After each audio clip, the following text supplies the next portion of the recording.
إن الحمد لله نحمده ونستعينه ونستغفره ونعوذ بالله من شرور أنفسنا ومن سيئات أعمالنا من يهدي الله فلا مضل له ومن يضلل فلا هادي له وأشهد أن لا إله إلا الله وحده لا شريك له وأشهد أن محمدا عبده ورسوله بعد أعوذ بالله من الشيطان الرجيم بسم الله الرحمن الرحيم أم يحسدون الناس على ما آتاهم الله من فضله وبعد وقال النبي صلى الله عليه وسلم فإن خير الحديث كتاب الله وخير الحدي حدي محمد صلى الله عليه وسلم وشر الأمور محدثاتها وكل محدثة بدعة وكل بدعة ضلالة وكل ضلالة في النار وبعد رب اشرح لي صدري ويسر لي أمري واحلل عقدة من لسانی یفقہوا قولی اما بعد۔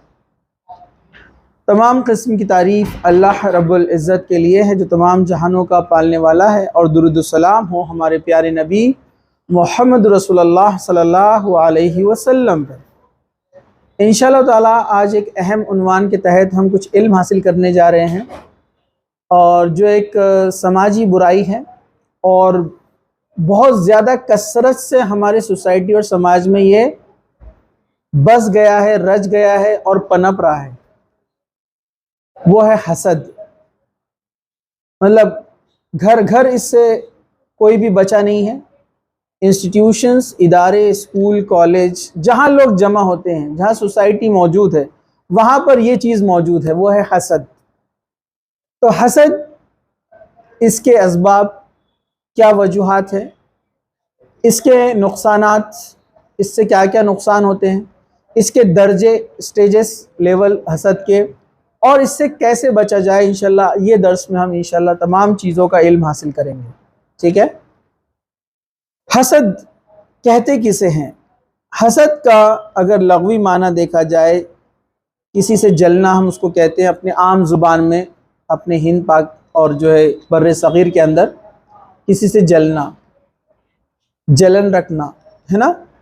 لیکن حسد کی تعریف اگر دیکھی جائے تو حسد کی تعریف یہ ہے، حسد کہتے ہیں کہ اللہ تعالیٰ نے کسی دوسرے کو کچھ نوازشیں دی ہیں، کچھ انعامات دیے ہیں، کچھ فضیلتیں دی ہیں، تو دوسرا انسان یہ سوچے کہ اس کی وہ جتنی بھی اللہ تعالیٰ کی دی ہوئی نعمتیں ہیں وہ چھن جائے اور مجھے مل جائے، یہ حسد ہے۔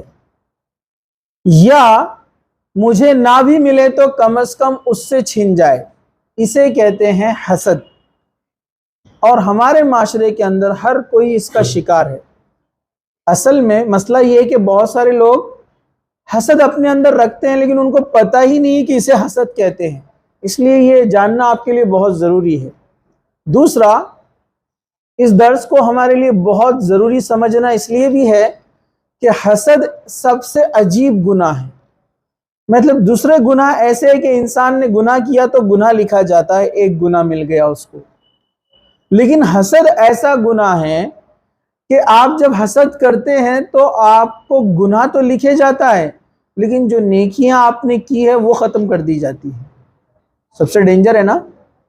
اللہ کے رسول نے فرمایا کہ حسد ایسا گناہ ہے، یہ ایسے نیکیوں کو ختم کرتا ہے جیسے آگ بھوسے کو جلاتی ہے۔ کتنا تیزی سے جلاتی ہے نا آگ بھوسے کو، تو لکڑی نہیں کہا گیا یہاں پر، بھوسا، کیونکہ آپ کو پتا ہے نا بھوسا پاؤڈر فارم میں جلدی جلتا ہے، تیزی سے آگ پکڑتا ہے، تو کہا کہ حسد آپ کی نیکیوں کو ویسے ہی ختم کر دی تھی۔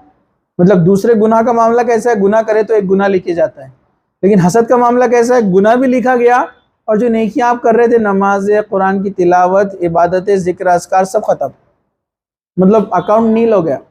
اس لیے اس سے بچنا انتہائی ضروری ہے، اور ڈیفینیٹلی ہمارے ماحول میں اتنا زیادہ ہو چکا ہے کہ اس سے بچنے کے لیے آپ کو بہت پریکٹس کرنا پڑے گی، ہر بار آپ کو یاد کرنا پڑے گا کہ مجھے حسد سے بچنا ہے۔ آپ ایک دوسرے کو یاد دلانا پڑے گا کہ یہ حسد ہے، اس سے بچو، اس کو چھوڑ دو۔ مطلب بہت خطرناک۔ آپ سوچئے کہ ایک انسان خوش فہمی کہ وہ بہت نیکیاں کما رہا ہے، بہت اچھے عمل کر رہا ہے، لیکن حسد کی بنیاد پر اگر وہ قیامت کے دن اللہ کے سامنے جائے گا اور اس کا اکاؤنٹ خالی رہا تو اس پر کیا بیتے گی؟ اتنی محنتیں، عبادتیں، ریاضتیں کرا اور اکاؤنٹ میں زیرو بیلنس نیکیوں کا۔ تو یہ بہت اہم ہے کہ ایک انسان حسد کو سمجھے۔ چلیے اسی کے تحت یہ ہم نے بات یہاں پر رکھی ہے۔ حافظ ابن حجر رحمۃ اللہ علیہ فرماتے ہیں جس انسان کو اللہ تعالیٰ نے کوئی نعمت عطا کی ہو، اس سے اس نعمت کے چھن جانے کی تمنا کرنا یہ حسد کہلاتا ہے۔ یہ امام حافظ ابن حجر فرما رہے ہیں، سلف میں بہت بڑے ایک عالم گزرے ہیں۔ کہتے ہیں کوئی شخص اس طرح سے اگر نیت رکھتا ہے تو فتح القدیر میں اس کو، فتح الباری میں اس کو نقل کیا گیا ہے۔ امام نووی رحمۃ اللہ علیہ فرماتے ہیں حسد دو قسم کی ہوتی ہے، ایک ہے حسد حقیقی اور دوسرا ہے حسد مجازی۔ حسد حقیقی کسے کہتے ہیں؟ مطلب صاحب نعمت اس نعمت کے زائل ہونے کی تمنا کرے، مطلب ہم سوچیں کہ سامنے والے کو اللہ نے جو نعمت دی ہے، گاڑی ہے، بنگلہ ہے، نیک یا ایک اچھی خوبصورت اس کا جو ہے نکاح ہوا ہے، اسپاؤس جو بھی ہے اس کا، وائف یا ہسبینڈ جو بھی رہے گا، یا اللہ تعالیٰ نے ان کو اچھی جاب دی، اچھا کاروبار دیا، بہت اچھا انکم ہوتی ہے، کوئی یہ سوچے کہ ان کا وہ چھن جائے، ختم ہو جائے، تو کہا یہ حسد حقیقی ہے اور یہ حرام ہے شریعت کی روشنی میں، قرآن حدیث کی روشنی میں یہ کیا ہے؟ حرام ہے اگر کوئی ایسا سوچتا ہے تو، ٹھیک ہے۔ دوسرا ہے حسد مجازی، اس کو غبطہ بھی کہتے ہیں، عربی میں غین بے طا اور جھٹکے والا تا جو ہم لکھتے ہیں، غبطہ، اس کا معنی ہے رشک کرنا۔ ایسی حسد جائز ہے عربی میں، اس کے عربی میں اس کو حسد ہی کہتے ہیں، غبطہ بھی کہتے ہیں۔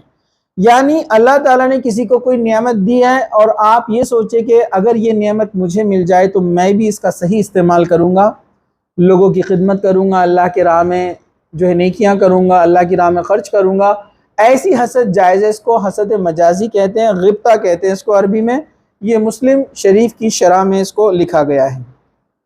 امام قرطبی فرماتے ہیں حسد کی دو قسمیں ہیں، قابل تعریف، قابل مذمت، مطلب اوپر وہی تھے، دونوں کے نام الگ تھے، یہاں پر بھی وہی دو ہیں، نام الگ ہے۔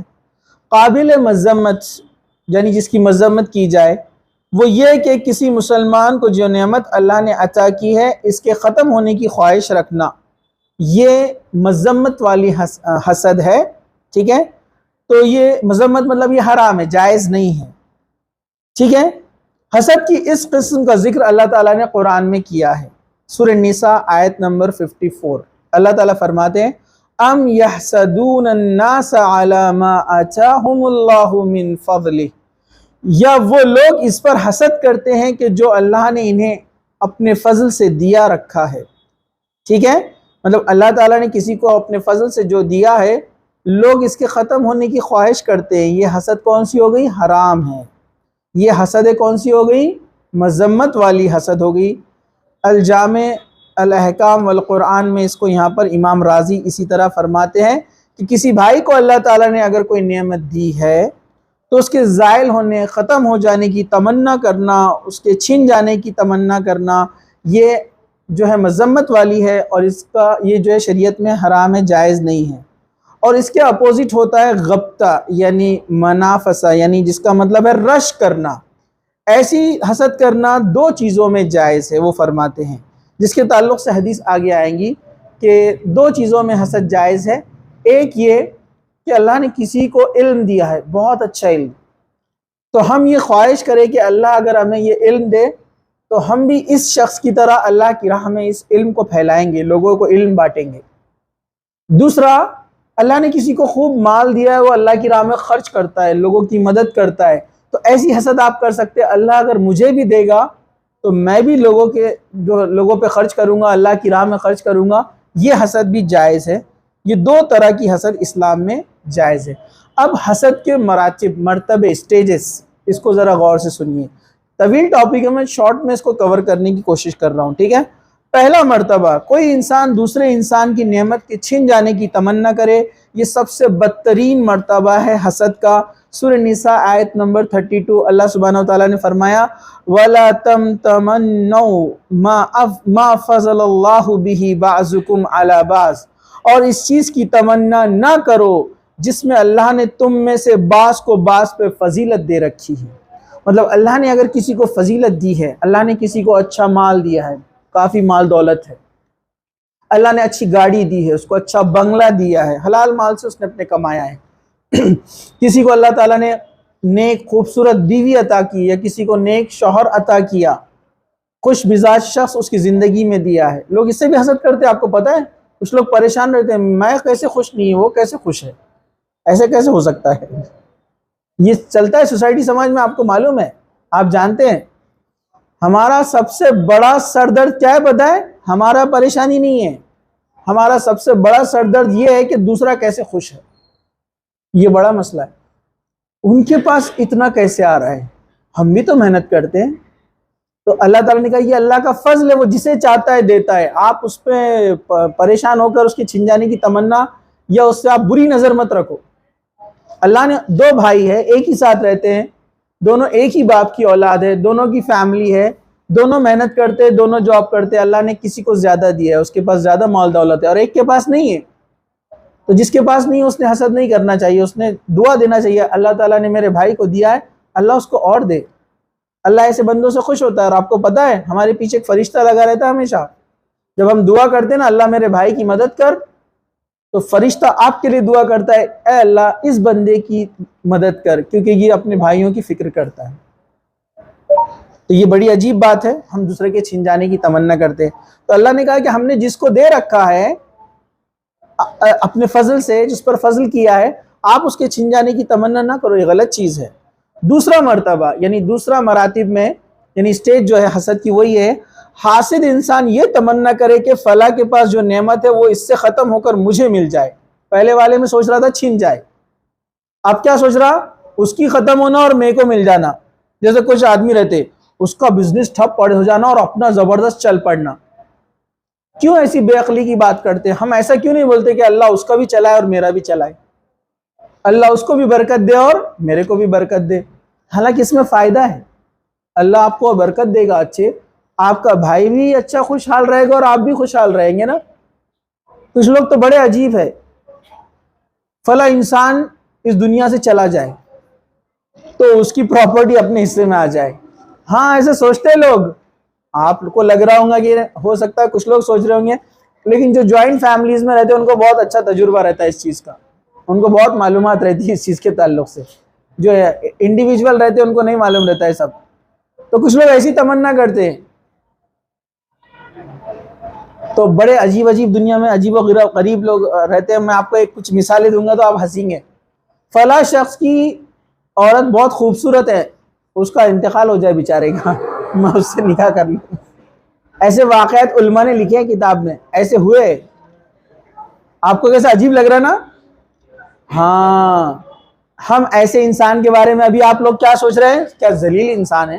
تو انسان جب گناہ کرتا ہے تو انسانیت کی نظر میں بھی گرتا ہے, اللہ کی نظر میں گرتا ہے, اللہ کی جو مخلوق ہے فرشتوں کی نظر میں گرتا ہے, لیکن اس کو خود سمجھ میں نہیں آتا ہے, کیونکہ شیطان کے بہکاوے میں وہ ایسا ہوتا ہے کہ اس کو سمجھ میں نہیں آتا وہ کیا کر رہا ہے. شیطان پورا چھا جاتا ہے اس کے اوپر. تو یہ حسد, ایسی بھی حسد ہوتی ہے, لوگ کرتے ہیں. تو فلاں کی چیز چھن جائے اور مجھ کو مل جائے, یہ ایسی, یہ سیکنڈ سٹیج حسد کی. چلیے تیسری قسم کی جو حسد ہے, انسان یہ تمنا کرے کہ فلاں شخص ہمیشہ فقیری اور جہالت اور کمزوری اور پریشانی میں رہے, مطلب ہمیشہ مجھ سے مدد مانگتا رہے. کچھ لوگ رہتے ہیں وہ کسی کو کامیاب ہوتا ہوا نہیں دیکھتے, وہ دیکھتے اپنے کوئی رشتہ دار ہے آگے بڑھ رہے ہیں, بچے ان کے پڑھ رہے ہیں, تو کیا بولتے وہ, نہیں وہ کیسے جا رہے اتنا آگے نہیں جانا چاہیے انہوں نے. ان کی دل میں نیت رہتی ہے, ہو سکتا ہے زبان سے نہ بولے, لیکن ان کے دل میں یہ رہتا ہے کہ دوسرے آگے نہیں بڑھنا. اللہ نے میرے کو ہی دینا, میں ان کو دوں گا, وہ دبکے رہیں گے میرے سامنے, میرا مقام مرتبہ اونچا رہے گا. ایسے بھی قسم کے لوگ دنیا میں موجود ہے. آپ کو تعجب ہوگا کہ ان کی کیا خواہشات ہیں, کہ دوسروں نے آگے نہیں بڑھنا, میں آگے بڑھتا رہوں. تو یہ بھی حسد ہے اور یہ بھی جائز نہیں ہے, یہ بھی انسان کی نیکیوں کو ختم کر دیتی ہے. اللہ تعالیٰ ایسے لوگوں سے سخت ناراض ہوتا ہے. چوتھا ایک سٹیج ہے حسد کا, وہ کیا ہے, انسان کسی دوسرے مسلمان کے پاس نعمت دیکھ کر یہ تمنا کرے کاش مجھے بھی اس جیسی نعمت مل جائے, لیکن وہ اس سے نعمت کے ختم ہونے کی تمنا نہیں کرتا. ایسی حسد جائز ہے کہ اللہ نے فلاں کو کتنی بہترین مال اور دولت اور تجارت اور کاروبار دیا ہے, اللہ مجھے بھی دے, اس کو بھی دے, مجھے بھی دے. ایسی حسد جائز ہے. یہ فورتھ ٹائپ جو دیا ہوا ہے یہاں پر, یہ اللہ نے فلاں کو کتنا نالج دیا ہے, کتنا ٹیلنٹڈ ہے, اللہ مجھے بھی دے, تو میں بھی تیری راہ میں اللہ خدمت کروں گا لوگوں کی، اچھی نیت ہے اس کی، تو یہ حسد جائز ہے، یہ انسان ایسی حسد کر سکتا ہے۔ چلیے 5واں مرتبہ ہے، کوئی انسان کسی دوسرے انسان کے پاس نعمت دیکھ کر یہ تمنا کرے مجھے بھی اس جیسی نعمت ملنی چاہیے، اگر اس کو یہ نعمت نہ ملے تو صاحب نعمت انسان سے ختم ہونے کی تمنا نہ کرے تو اس میں کوئی حرج نہیں، لیکن یہ رشک اور وہی جو غبطہ ہم نے کہا کہ قریب قریب ہے، مطلب آدمی یہ نیت کرے کہ فلاں میرے بھائی کو دوست کو اللہ تعالیٰ نے اتنے فضل سے نوازا ہے تو مجھے بھی کاش کے مل جائے، لیکن اس کو جب نہیں ملتی ہے تو وہ اس پر بھی صبر کرتا ہے، وہ دل میں بری نیت نہیں ڈالتا کہ میں تو اتنا ٹرائی کر رہا میرے کو نہیں مل رہا ہے، اس کو ملتے جا رہا ہے، لیکن وہ اس وقت بھی صبر کرتا ہے، اپنے بھائی کے لیے دعا ہی کرتا ہے، تب بھی اس میں کوئی حرج نہیں ہے، ٹھیک ہے۔ چلیے ہم آگے بڑھتے ہیں۔ تو اس طرح کا رشک یعنی غبطہ یہ جائز ہے، اس میں بہت سارے علماء کے جو ہے اقوال ہے، میں اس کو جو ہے شارٹ کرنے کی کوشش کر رہا ہوں اس لیکچر کو۔ حسد کی ممانعت، حسد اسلام میں جائز نہیں ہے۔ غور سے سنیے، مسلم شریف کی حدیث ہے، میں ترجمہ رکھتا ہوں آپ کے سامنے، بدگمانی سے بچو کیونکہ بدگمانی سب سے جھوٹی بات ہے، اور نہ ٹوہ لگاؤ، کسی کے پیچھے ٹوہ مت لگاؤ، پیچھے مت لگو کون کیا کر رہا ہے، نہ جاسوسی کرو، نہ دنیا میں رغبت رکھتے ہوئے ایک دوسرے سے آگے بڑھنے کی کوشش کرو، نہ ایک دوسرے پر حسد کرو، نہ ایک دوسرے سے دل میں کینہ رکھو، نہ ایک دوسرے سے قطع تعلقی رکھو، اور اللہ کے بندو بھائی بھائی بن کر رہو۔ تو یہاں پر کیا فرمایا؟ قرآن کے اندر بھی تمام یہ احکامات موجود ہے یہاں پر جو اس حدیث میں بیان کیے جا رہے ہیں کہ حسد مت کرو اور ایک دوسرے کے ٹو میں مت لگو، یہ کون ہے، کدھر آتا ہے، کدھر جاتا ہے، کیا کرتا ہے، کس سے ملتا ہے، اس کے کتنے دوست ہیں، کیا کرتا ہے۔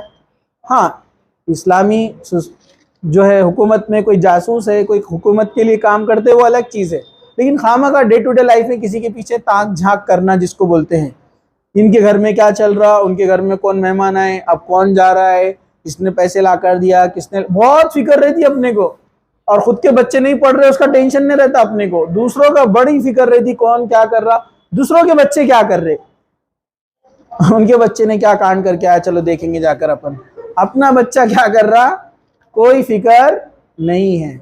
تو یہ چیزوں سے بچنا چاہیے، اس سے منع کیا اللہ کے رسول صلی اللہ علیہ وسلم نے، ٹھیک ہے۔ چلیے ہم آگے بڑھتے ہیں۔ اللہ کے رسول صلی اللہ علیہ وسلم فرماتے ہیں لا حسد الا فی اثنتین رجل اتاہ اللہ القرآن فہو یقوم به انا اللیل وانا النہار ورجل اتاہ اللہ مالا فہو ينفقه اتا اللیل وانا النہار۔ کیا فرمایا؟ مسلم شریف کی حدیث ہے، حسد کرنا دو چیزوں میں جائز ہے، اس کے علاوہ نہیں۔ ایک، جس کو اللہ تعالیٰ نے قرآن کا علم دیا اور وہ رات کی گھڑیوں میں اور دن کی گھڑیوں میں اس کے ساتھ قائم رہتا ہے، مطلب پڑھتا ہے، عمل کرتا ہے، لوگوں کو علم سکھاتا ہے۔ اور ایک وہ آدمی جس کو اللہ تعالیٰ نے خوب مال دیا ہے اور اللہ کی راہ میں دن اور رات خرچ کرتا ہے، تو ایسا رشک کرنا جائز ہے کہ اللہ مجھے بھی دے تو میں بھی اس طرح سے کروں گا، ٹھیک ہے۔ اسی طرح کی بہت ساری حدیثیں ہیں، ہم مختصر سا آگے بڑھتے ہوئے چلتے ہیں۔ چلیے امام قرطبی رحمۃ اللہ علیہ فرماتے ہیں کہ یہ جو حدیث غبطہ کے تعلق سے آئی اور امام بخاری نے بھی اس کو نقل کیا ہے، جس کا مفہوم یہ ہے کہ ایسے بھلائی اور نعمت کی تمنا کرنا جو تیرے مسلمان بھائی کے پاس ہو، لیکن اس بھائی سے وہ بھلائی ختم نہ ہو، اس کو منافسہ بھی کہہ سکتے ہیں، جیسے قرآن میں کہا گیا ہے وَفِي ذَلِكَ فَلْيَتَنَافَسِ الْمُتَنَافِسُونَ، سورہ مطففین کی آیت نمبر 26 کا ٹکڑا ہے، اور اسی کو حاصل کرنے میں ان لوگوں کو مقابلہ کرنا لازم ہے جو کسی چیز کے حاصل کرنے میں مقابلہ کرنے والے ہیں، یعنی نیکیوں میں ایک دوسرے سے مقابلہ کرنا جائز ہے۔ قرآن خود اس بات کو کہتا ہے کہ کمپٹیشن کرو، جیسے صحابہ کرتے تھے، ہے نا۔ حضرت ابوبکر صدیق جب بھی اللہ کے رسول نے مانگا کوئی چیز فوراً لے کر آ گئے۔ ایک جنگ کے موقع پر انہوں نے کہا کہ بہت سخت ضرورت ہے، یہ ایسا سچویشن تھا کہ ایک بڑے رومن امپائر سے ٹکر لینے جا رہے تھے، بہت بڑے حکومت سے، اور مسلمانوں کے پاس وسائل کم تھے۔ اللہ کے رسول صلی اللہ علیہ وسلم نے اپنا کرتا ایسے اٹھایا جیسے مانگتے ہیں نا، کہ کون اللہ کی راہ میں دے گا۔ صحابہ بہت کچھ مال لے کر آئے اپنا۔ حضرت ابو بکر صدیق بھی نکلے گھر سے لانے کے لیے۔ حضرت عمر نے یہ بار سوچا کہ یہ بار میں ابو بکر کو مات دے دوں گا، میں اللہ کی راہ میں اتنا خرچ کروں گا، یہ بار اللہ کے رسول نے مانگا ہے کہ میں سب سے آگے نکل جاؤں گا۔ حضرت عمر نے اپنی پوری پراپرٹی کا ہر چیز کا ہاف کر دیا، گھر، کاروبار، ہر چیز سب آدھا آدھا لے کر آ گئے، اور خوش تھے کہ آج میں سب سے آگے نکلوں گا۔ جب جا کر دیکھتے تو کیا دیکھتے؟ حضرت ابو بکر صدیق سب کچھ لے کر آ گئے، کچھ بھی نہیں چھوڑا۔ اللہ کے رسول نے پوچھا، اے ابو بکر گھر پہ کیا چھوڑ آئے ہو؟ کہا اللہ اور اس کے رسول کی تعلیمات۔ کچھ بھی نہیں، سب لے کر آ گئے۔ ان کے والد نابینا تھے، وہ پوچھیں گے نا گھر میں کچھ رکھا کہ نہیں، تو جو گولڈ کوائنز، دینار اور درہم کی جو تھیلی ہوتی ہے نا، اس میں ریت کے ٹکڑے، پتھر کے ٹکڑے ڈال کر رکھ دیے تاکہ انہوں ہاتھ لگائے تو لگے کچھ ہے اس میں۔ اللہ کی راہ میں خرچ کرنے کا جذبہ، نیکیوں میں کمپٹیشن دیکھو آپ کیسا تھا صحابہ کا۔ شو آف نہیں تھا، لیکن یہ کمپٹیشن تھا۔ تو اس طرح کی جو ہے ہم غبطہ یا منافسہ جس کو کہتے ہیں، جس کو یہاں پر سورہ مطففین میں کہا وَفِي ذَلِكَ فَلْيَتَنَافَسِ الْمُتَنَافِسُونَ، ٹھیک ہے، کہ ایک دوسرے کے آگے بڑھو نیکی کے معاملے میں، اس میں کوئی حرج نہیں ہے، ٹھیک ہے۔ حسد قرآن کی روشنی میں ذرا غور سے سنیے۔ حسد قرآن کی روشنی میں اللہ سبحانہ و تعالیٰ نے سورہ بقرہ کی آیت نمبر 109 میں فرمایا وَدَّ كَثِيرٌ مِّنْ أَهْلِ الْكِتَابِ لَوْ يَرُدُّونَكُمْ مِّن بَعْدِ إِيمَانِكُمْ كُفَّارًا حَسَدًا مِّنْ عِندَ أَنفُسِهِم مِّن بَعْدِ مَا تَبَيَّنَ لَهُمُ الْحَقُّ فَاعْفُوا فَاصْفَحُوا حَتَّى يَأْتِيَ اللَّهُ بِأَمْرِهِ إِنَّ اللَّهَ عَلَى كُلِّ شَيْءٍ قَدِيرٌ۔ کیا فرمایا اللہ سبحانہ و تعالیٰ نے؟ بہت سے اہل کتاب چاہتے ہیں کہ کاش وہ تمہیں تمہارے ایمان کے بعد پھر کافر بنا دے اپنے دلوں کی حسد کی وجہ سے، اس کے بعد کہ ان کے لیے حق خوب واضح ہو چکا ہے، سو تم معاف کرو اور درگزر کرو یہاں تک کہ اللہ اپنا حکم لے آئے۔ آپ کو پتہ ہے یہودی اللہ کے رسول صلی اللہ علیہ وسلم کو جانتے تھے کہ یہ نبی ہے، آج بھی بہت سارے یہودی مانتے ہیں، ان کو معلوم ہے کہ یہ نبی حق ہے، اور ان کی کتاب میں تورات میں اللہ کے رسول نام کے ساتھ موجود ہے، لیکن وہ پھر بھی ایمان نہیں لائے۔ وجہ کیا تھی پتہ ہے آپ کو؟ حسد۔ شیطان جو گمراہ ہوا اس کی وجہ کیا تھی؟ حسد۔ آدم کو اونچا مقام دیا گیا نا، حسد۔ دیکھیے حسد نے کتنے بڑے بڑے لوگوں کو ختم کر دیا۔ وہ ابلیس جس کی عبادت اللہ کو اتنی پسند کہ فرشتوں کے صف میں کھڑے رہتا تھا، وہ ہم بھی نہیں کھڑے رہ سکتے، لیکن ایک حسد نے اس کو نیچے لا کر پٹک دیا۔ یہودی اللہ کے رسول کی نشانیاں قرآن ان کی تورات میں دیکھتے تھے، لیکن کیوں نہیں ایمان لائے؟ کیونکہ ہماری نسل سے کیوں نہیں آئے اللہ کے رسول؟ یہ جاہل عرب کی نسل سے کیسے آ گئے؟ کیونکہ حسد تھی حضرت حاجرہ حضرت اسماعیل علیہ السلام سے، حالانکہ ان کے باپ ایک ہی، ان کو معلوم کہ حضرت ابراہیم کے بیٹے حضرت اسماعیل علیہ السلام بھی اور اسحاق علیہ السلام بھی۔ اسحاق علیہ السلام کی نسل سے پورے یہودی اور عیسائی، اور عرب ہے اسماعیل علیہ السلام کی نسل سے دونوں بیٹے ابراہیم علیہ السلام کے، ایک حضرت حاجرہ سے اور ایک حضرت سارہ سے۔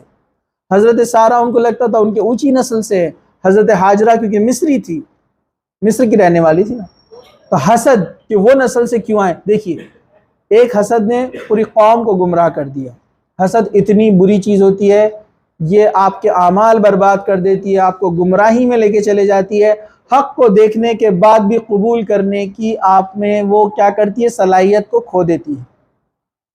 بہت سی بار ہوتا ہے نا، آپ دیکھتے ہیں سامنے والا شخص آپ کو صحیح بات بتا رہا ہے لیکن آپ کو نہیں ماننا ہے کیونکہ وہ بتا رہا ہے نا، میں خود سے دیکھوں گا، میں خود معلوم کروں گا۔ حسد، مجھے اس کی نہیں سننا ہے، جبکہ حق بات تو کسی کی بھی سنی جا سکتی ہے۔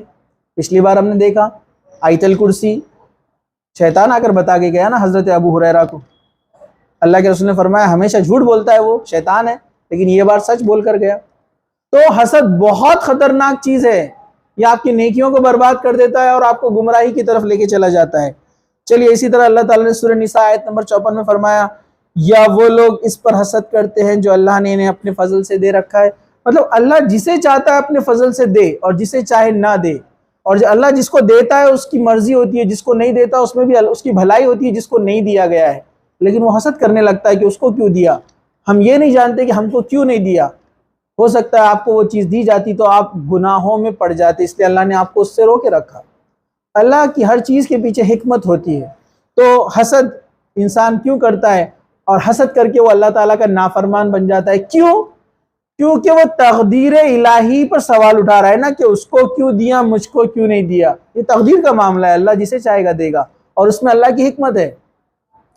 ایک چھوٹا بچہ ہے، وہ چاہتا ہے کہ آگ سے جا کر کھیلے، تو بڑے جا کر کیا کرتے ہیں، اس کو روکتے ہیں نا، وہ نہیں مانا تو پھٹکا بھی لگاتے ہیں، تو لگتا ہے اس کو مار رہے ہیں، تکلیف دے رہے ہیں، لیکن اس کی بھلائی کے لیے۔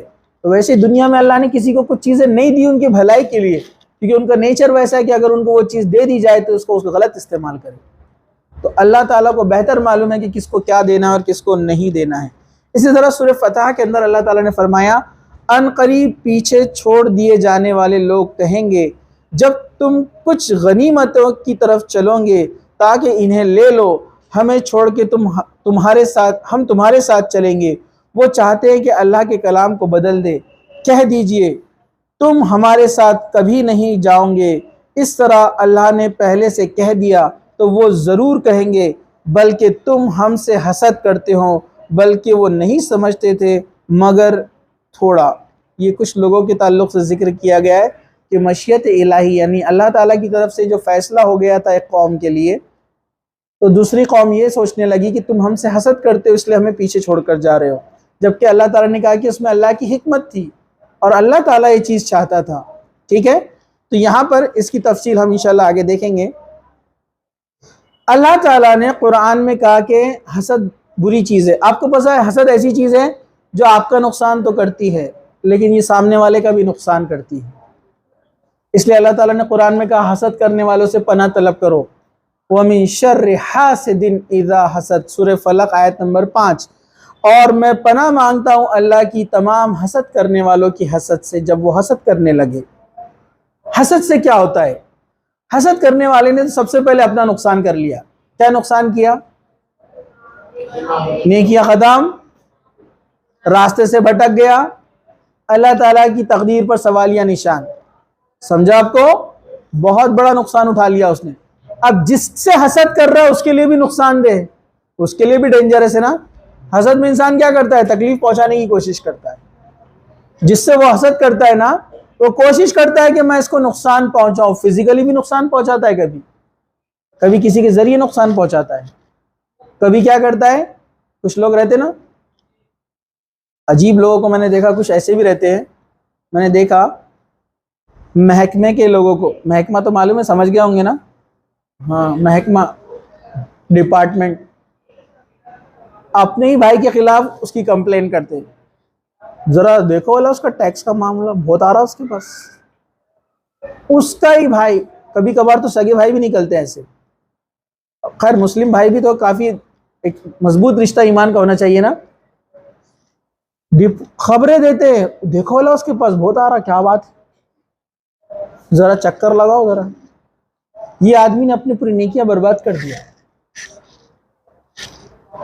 دو گھرانوں کا رشتہ آپس میں طے ہوا، دونوں خوش ہیں، نیکی کی بنیاد پر، اچھائی کی بنیاد پر، اچھے فیملی ہے، دونوں نے رشتہ طے کر لیا۔ اب ان کے کوئی رشتہ دار آئیڈیا سے جاتے ان کے پاس، کیوں دے دیے ان کو؟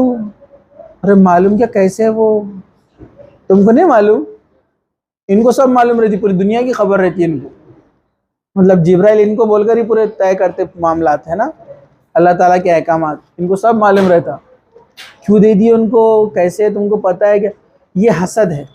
حالانکہ معلوم ہے کہ دونوں اچھے ہیں لیکن ان کا نہیں ہوا نا معاملہ وہاں پر طے، تو حسد۔ اسکول اور کالجز اور اداروں میں بھی آپ دیکھیے کیا معاملہ ہے، چھوٹی چھوٹی باتوں پہ ہم حسد کرتے اور سمجھتے ہم یہ گناہ نہیں ہے، آپ جانتے نہیں کہ چھوٹا حسد بھی آپ کے نیکیوں کو ختم کر دیتا ہے۔ مارکس آ گئے آپ کے، کتنے آئے؟ اتنے، کیسا کیا؟ ہم اتنی محنت کر رہے ہمارے نہیں آئے، تمہارے کیسے کیا آ گئے؟ یہ حسد ہے، یہ بھی حسد ہے، ہم اس کو حسد نہیں سمجھ رہے نا۔ ارے آپ بولیے بارک اللہ، اللہ برکت دے، بہت اچھی بات ہے، ہمارے لیے دعا کرو، ہمارے نہیں آ رہے، ارے برابر ہے کہ نہیں؟ نہیں، ہم یہ نہیں کرتے، اپنی مارک شیٹ رکھی ہوئی رہتی، تیری بتا، ارے برابر ہے کہ نہیں ہے؟ اپنا بیڑا غرق ہو رہا، اپن ڈوب رہے، کشتی اپنی ڈوبنے پر ہے، اس کی فکر نہیں ہے، تمہارا بتاؤ۔ کچھ لوگ ڈائریکٹ رہتے اور کچھ انڈائریکٹ رہتے، اپنا رکھ دیتے، اس کا کیسا ہے بتاؤ ذرا، لسٹ میں اس کا نام کدھر ہے پہلے چیک کرو، برابر ہے نا؟ اور آج کل تو بہت زیادہ چل رہا ہے نا، ڈائلاگ بھی ہے نا، اپنا رزلٹ خراب ہونے پر تکلیف نہیں ہوتی ہے، تکلیف جب ہوتی ہے جب اپنے دوست کا ریکارڈ بہت اچھا بن جاتا ہے، اور برابر ہے کہ نہیں ہے؟ نہیں، یہ سچائی ہے، یہ ریالٹی ہے، دنیا میں چل رہا ہے ایسا۔ میرا نقصان ہوا وہ امپورٹنٹ نہیں ہے، سامنے والے کا فائدہ کیسے ہوا۔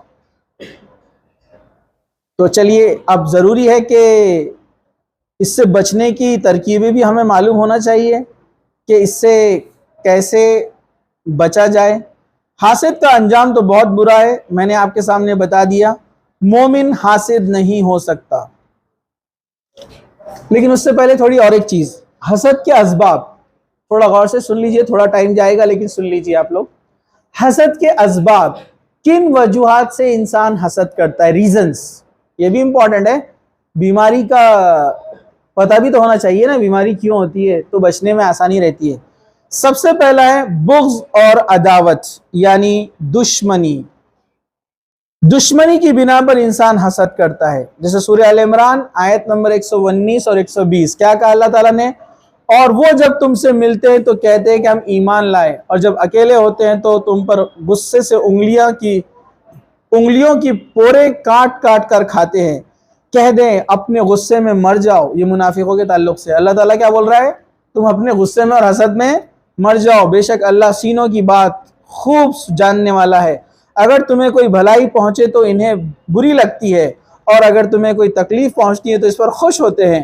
اگر تم صبر کرو اور ڈرتے رہو تو ان کی خفیہ تدبیر تمہیں کچھ نقصان نہیں پہنچائیں گی، بے شک اللہ تعالیٰ وہ کچھ جو کرتے ہیں اس کا احاطہ کیے ہوئے۔ اللہ نے سب کو گھیر کے رکھا ہے، آپ فکر مت کرو، اللہ کے رسول کو فرما رہا ہے اللہ سبحانہ وتعالیٰ۔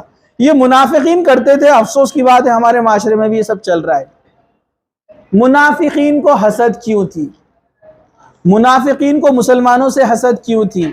بغض، عداوت، ذرا غور سے سنیے۔ عبداللہ بن ابی، اللہ کے رسول صلی اللہ علیہ وسلم مکہ سے مدینہ ہجرت کر کے گئے، پتہ ہے نا آپ کو، مسلمانوں کو تکلیف دی گئی مکہ کے اندر، تو اللہ کی طرف سے حکم آیا ہجرت کرنا ہے۔ لیکن وہ ہجرت سے پہلے آپ کو پتہ ہے مدینہ کے 10 نوجوان آئے تھے، انہوں نے آ کر اسلام قبول کیا تھا، حج کے موقع پر آئے تھے وہ، جب حج صحیح طریقے پہ نہیں ہوتا تھا، لیکن اللہ کے رسول سے ملے۔ اللہ کے رسول دیکھتے تھے جب بھی کہیں جماؤ ہو گیا لوگوں کا یا گیدرنگ ہو رہی ہے، وہاں جا کر اسلام کی دعوت دیتے تھے۔ تو 10 لوگ ایمان لائے تھے، وہ مدینہ گئے تھے، مدینہ جا کر انہوں نے بات کہی تھی، پھر کہا کہ اپنے پاس سے ایک آدمی بھیجیے، وہ اسلام کے بارے میں ہم کو بتائے گا تو ہم اپنے لوگوں کو بتائیں گے۔ اللہ کے رسول صلی اللہ علیہ وسلم نے حضرت مصعب کو بھیجا، ایک نوجوان، عجیب کہانی ہے ان کی بھی، خوبصورت نوجوان، مکہ کے مشہور امیروں میں سے، ایک بار لباس پہنتے تھے، سیکنڈ ٹائم وہ لباس نہیں پہنتے تھے، اتنا پیسہ مال، ہر ٹائم روز نیا جوڑا، خوشبو جو لگاتے تھے اس خوشبو اتنی مہنگی ہوتی کہ لوگ صرف آرزو کرتے تھے وہ خوشبو مل جائے، عطر۔ اسلام لائے تو والدہ نے کہا اسلام چھوڑنا پڑے گا، نہیں تو پراپرٹی میں آپ کو کچھ نہیں ملنے والا۔ حضرت مصعب کے کپڑے بھی اتار دیے گئے باڈی پہ سے، وہ ایک کپڑے سے باہر نکلے، صرف ایک کپڑے میں، اسلام کے لیے سب چھوڑ دیا، عیش و آرام۔ وہ آدمی جو روز نیا ڈریس پہنتا تھا ایک، اسلام کے لیے چھوڑ دیا۔ اللہ نے پھر کیسے کام لیا دیکھیے ان سے۔ حضرت مصعب بات کرنے میں بہت سلیقہ اور انداز بہت اچھا تھا، اللہ کے رسول نے ان کو بھیجا مدینہ، وہ مدینہ کے گھر گھر جا کر لوگوں کو اسلام کی دعوت دیتے۔ وہاں 2 بھائی تھے جن کی حکومت چلتی تھی، وہاں 2 قبیلے تھے، اوس خزرج، دونوں میں لڑائی چلتی تھی، دونوں کے سردار 2 بھائی تھے اور دونوں خلیرے بھائی تھے آپس میں، اسد اور اسید، ٹھیک ہے۔ یہ دونوں کے پاس جاتے ہیں، دونوں کو اسلام کی دعوت دیتے ہیں، بہت لمبی کہانی ہے، میں شارٹ میں بتا رہا ہوں۔ دونوں اسلام قبول کرتے ہیں اور پورا مدینہ اسلام میں داخل ہو جاتا ہے۔ پھر مدینے والے اللہ کے رسول کو ویلکم کرتے کہ آپ ہمارے پاس آئیے، مکہ والے اگر آپ کو پریشان کر رہے تو ہم آپ کی حفاظت کریں گے اپنی جان پہ کھیل کے۔ لیکن ہوا یہ کہ اللہ کے رسول کے آنے سے پہلے ابی بن معاف کیجیے گا عبداللہ بن ابی وہاں کا سردار بننے والا تھا، اس کی تاج پوشی تھی، لوگ اس کو اپنا سردار بنانے والے تھے، بہت ٹیلنٹڈ آدمی تھا، یہ منافقوں کا سردار ہے۔ کیوں بنا منافق پتہ ہے آپ کو؟ حسد۔ جیسے ہی اللہ کے رسول آئے اور وہاں کی پبلک مسلمان ہو چکی تھی، سب نے اپنا لیڈر اللہ کے رسول سب کو چن لیا، تو اس کی لیڈرشپ چلے گئی نا، جیسے اپنے پاس بھی ہوتا ہے نا آج کل، بیچارے بہت دنوں سے لوگ لائن میں لگے ہوئے تھے اور دوسرا کوئی آ کر بن گیا لیڈر، تو یہ پوری زندگی ان کو کاڑی کرتے بیٹھتے ہیں۔ نام لینے کی ضرورت نہیں، آپ سمجھ گئے ہوں گے، برابر ہے کہ نہیں؟ کوئی سمجھنے کے لیے تیار نہیں کہ چلو اپنا ہی بھائی ہے چلو سپورٹ کریں گے، نہیں، وہ کیسے آ گیا؟ میرا نمبر تھا یہاں پر۔ تو عبداللہ بن ابی نے دیکھا کہ سارے مسلمان ہو گئے، اللہ کے رسول کو لیڈر بنا دیا، اپنا حاکم بنا دیا، لیکن اب اپوز میں تو نہیں جا سکتا تھا کیونکہ طاقت زیادہ تھی مسلمانوں کی، تو جھوٹ موٹ میں کلمہ پڑھ لیا، دل سے تھا منافق، حسد، اور کئی بار ٹرائل کیا تکلیف دینے کی مسلمانوں کو، اللہ تعالیٰ نے ہر بار اس کا پردہ فاش کیا۔ تو یہ حسد ہوتی ہے۔ وجہ کیا ہے؟ کیا وجہ ہے؟ بغض اور عداوت، دشمنی۔ کوئی آپ کو پسند نہیں ہے تو آپ اس کا نقصان دیکھیے، اگر کوئی آپ کو پسند نہیں ہے تو آپ اس کے بارے میں سوچنا چھوڑ دیجئے، انشاءاللہ اللہ تعالیٰ دھیرے دھیرے آپ کے ذہن کو تبدیل کر دے گا، آپ مسلمانوں سے محبت کرنا شروع کر دیں گے، آپ کا دشمن بھی آپ کا دوست بن جائے گا۔ لیکن جب آپ اس عداوت کو حسد میں بدل کر اس کے پیچھے لگ جائیں گے تو آپ اپنے بہت سارے نقصان کر بیٹھیں گے۔ سب سے پہلا ریزن ہے عداوت، ٹھیک ہے؟ دوسرا ہے دنیاوی سربراہی سے محبت، جیسے عبداللہ بن ابی کا میں نے اگزامپل آپ کو دے دیا، اس میں یہ آ گیا ہے، ٹھیک ہے؟ اسی طرح بخیلی، کنجوسی بھی ایک وجہ ہے۔ سورہ نساء آیت نمبر 54 میں اللہ تعالیٰ نے کیا فرمایا؟ ام یحسدون الناس علی ما آتاہم اللہ من فضلی، یا وہ لوگوں سے اس پر حسد کرتے ہیں جو اللہ نے انہیں اپنے فضل سے دے رکھا ہے، حالانکہ ان کے پاس، انہوں نے اپنی کنجوسی کی بنیاد پر اس کو استعمال نہیں کیا۔ کچھ لوگوں کے پاس مال و دولت ہوتا ہے، آپ کو پتا ہے، ان کے پاس مال و دولت ہوتا ہے، لیکن وہ کنجوسی سے اس کو کیا کرتے ہیں؟ اٹھا کر رکھتے، خرچ نہیں کرتے۔ کچھ لوگ تو ایسے بھی ہیں جو اپنے بیوی بچوں پہ خرچ نہیں کرتے ہیں، بیوی بچے کیا خود پہ بھی خرچ نہیں کرتے، ایسے بھی لوگ ہیں، اتنے کنجوس ہوتے ہیں۔ تو کنجوسی سے پناہ مانگے، اللہ کے رسول نے دعا بھی کی ہے اس کے تعلق سے کہ کنجوسی سے پناہ مانگی ہے۔ کنجوس انسان بہت برا ہوتا ہے، ٹھیک ہے؟ وہ صرف مال جمع کرتا جاتا ہے اور ایسے آدمی کے لیے بڑی برائی ہے۔ تو ایک بخیلی بھی وجہ ہے حسد کی، وہ خود تو بخیلی کرتا ہے اور سامنے والا جب خوب خرچ کر رہا ہے، اس کا نام ہو رہا ہے، تو اس کو حسد پیدا ہوتی ہے، اس کا کیسے نام ہو رہا ہے، لوگ اس کو اتنا کیوں پوچھ رہے ہیں؟ ارے بھائی وہ لوگوں کی مدد کرتا ہے، آگے بڑھ چڑھ کر حصہ لیتا ہے، برابر ہے کہ نہیں؟ لیکن اس کو بڑی بے چینی رہتی، کیوں؟ کیونکہ خود بخیل ہے نا، تو وہ دوسروں سے کیا کرتا ہے؟ حسد کرنے لگتا ہے۔ اسی طرح ایمان کی کمزوری اور دوسرے آگے بڑھ جانے کا خطرہ۔ حسد کی اور ایک وجہ کیا بتا؟ ایمان کی کمزوری۔ سورہ مومنون آیت نمبر 24 کیا فرمایا؟ ما ھذا الا بشر مثلکم یرید ان یتنفضل علیکم، یہ نہیں کہ مگر تمہارے جیسا ایک بشر جو چاہتا ہے کہ تم پر برتری حاصل کرے۔ آپ لوگ سن رہے؟ منافقین اور جو کافر تھے اللہ کے رسول صلی اللہ علیہ وسلم سے حسد کیوں کرتے تھے پتہ ہے آپ کو؟ اللہ کے رسول صلی اللہ علیہ وسلم پر جوگ در جوگ لوگ اسلام قبول کر رہے تھے، ان کی بات قبول کر رہے تھے، اسلام میں داخل ہو رہے تھے، تو یہ لوگ کیا باتیں پھیلاتے تھے؟ نہیں یہ آدمی سردار بننا چاہتا ہے، یہ لیڈر بننا چاہتا ہے، اس لیے یہ کام کر رہا ہے، اور ان کے اندر حسد تھی کہ ان کو وہ چیز نہیں مل رہی ہے جو دن بدن اللہ کے رسول صلی اللہ علیہ وسلم کو اور صحابہ کو ملتے جا رہی ہے، مطلب مقام مرتبہ مشہور ہو رہے ہیں، لوگوں کی نظروں میں ان کا مقام اونچا ہو رہا ہے، ان کی نیکیوں کی بدولت، تمام چیزوں کی بدولت، تو یہ دل میں حسد کرنے لگتے تھے۔ ایک تو ایمان نہیں تھا اور یہ سوچ تھا کہ دوسرا اپنے سے آگے بڑھ جا رہا ہے۔ یہ بھی برائی ہمارے اندر ہے یا نہیں ہے؟ ہے، بہت سارے لوگوں میں ہے کہ وہ آگے کیسے جا رہا ہے، میرے سامنے دکان ڈالا اتنا آگے کیسے بڑھ گیا، میرے سامنے کاروبار شروع کیا میرے سے آگے کیسے نکل گیا، صرف آپ نے سوچے، آپ نے کچھ کیے نہیں، لیکن آپ کی نیکیاں چلے گی. تو کیوں سوچنے کا ایسا؟ آپ بولیے بارک اللہ، اللہ برکت دے، بہت اچھی بات ہے، تم محنت کر رہے ہو، آگے بڑھ رہے ہو، مجھے بھی بتاؤ کچھ ٹرکس ٹیکنکس کیسے کرنا ہے. نہیں، ہم الٹا جاتے ہیں، گناہ بھی کما رہے ہیں، نیکیاں ختم کر رہے ہیں، اس کا بھی نقصان، خود کا بھی نقصان. اور سب سے امپورٹنٹ چیز، حاسد مینٹلی ٹینشن میں رہتا ہے ہمیشہ، اس کا ہمیشہ بی پی بڑھا ہوا رہتا ہے، کیونکہ ہمیشہ دوسروں کی فکر ہے نا اس کو. اور مومن ریلیکس رہتا ہے ایک دم، کون کیا بولتا ہے اس کے بارے میں، کیا سوچتا ہے، کیا کرتا ہے، اس کو ٹینشن ہی نہیں. بولتا اللہ مالک ہے، حفاظت کرنے والا ہے. بس وہ احتیاطی تدابیر کرتا ہے جو ہم یہاں پر انشاءاللہ دیکھیں گے. مد مقابل کا خوف، یہ بھی حسد انسان کو کرنے لگاتا ہے. کمپٹیشن، دو لوگ جاب کے لیے گئے تو دونوں کا رینک سیم ہے، دونوں میں کوالٹی سیم ہے، تو یہ بیچارہ پریشان رہتا ہے، اس کا کیوں، اس کا نہیں ہونا چاہیے. جبکہ انسان نے کیا سوچنا چاہیے کہ اللہ نے جو تقدیر میں لکھا ہے اس کا ہوگا. سمجھا آپ کو؟ تقدیر میں جس کا ہے اسی کے ساتھ اچھا معاملہ ہوگا، فیصلہ ہوگا. انسان اس بات پر خوش رہے کہ جو ہوگا اللہ کرے گا اور بہتر کرے گا. لیکن ہم کیا کرتے ہیں؟ نہیں، اس کا نہیں ہونا کسی بھی طریقے سے، پھر فیلڈنگ لگاتے ہیں. لگاتے نہیں لگاتے فیلڈنگ؟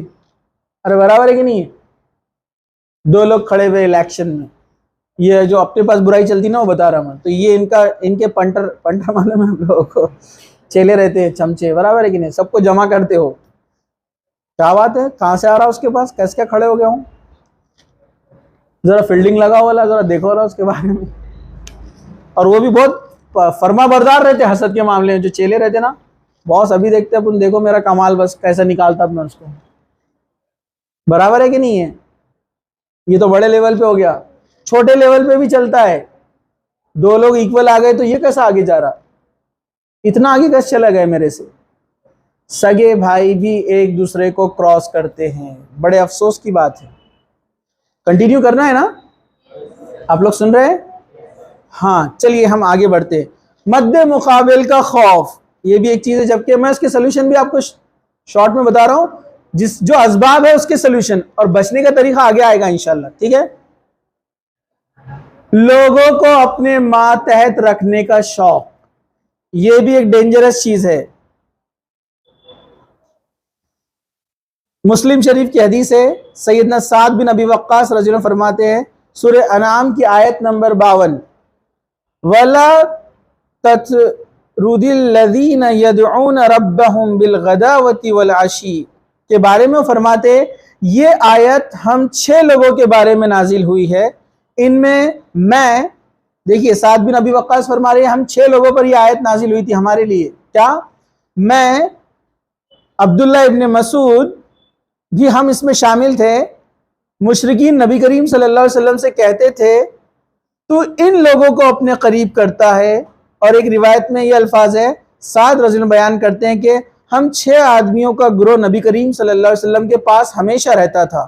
تو مشرکوں نے آپ سے کہا ان لوگوں کو اپنے پاس سے بھگا دو تاکہ یہ ہمارے خلاف کوئی جرات نہ کرے.